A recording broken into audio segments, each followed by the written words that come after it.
សូមស្វាគមន៍និងស្ដាប់តម្រុយឆ្នោតយួនប្រចាំថ្ងៃដើម្បីជាកម្លាំងចិត្តសូមពុកម៉ែបងប្អូនចុច like និងសញ្ញាជាវម្នាក់មួយផងដើម្បីទទួលបានតម្រុយថ្មីប្រចាំថ្ងៃតម្រុយឆ្នោតយួននៅថ្ងៃនេះគឺថ្ងៃទី28ខែវិច្ឆិកាឆ្នាំ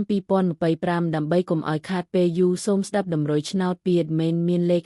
55 89 87 21សម្រាប់ប៉ុស្តិ៍ABCD សម្រាប់លេខ OSAD មាន2គ្រាប់គឺ OS ខ្ទង់30និង60សម្រាប់3លេខគឺ admin មាន2គ្រាប់ផងដែរគឺមានលេខ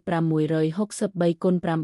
977គុណបើសិនជាពុកម៉ែបងប្អូនស្រឡាញ់និងពេញចិត្តលេខទាំងនេះពុកម៉ែបងប្អូនអាចយកលេខទាំងនេះទៅផ្សងសំណាងបានជាចុងក្រោយសូមជូនពរពុកម៉ែបងប្អូនដែលយកលេខខាង admin ទៅផ្សងសំណាងហេងយើងទាំងអស់គ្នាជូនពរពុកម៉ែបងប្អូនជួបតែសំណាង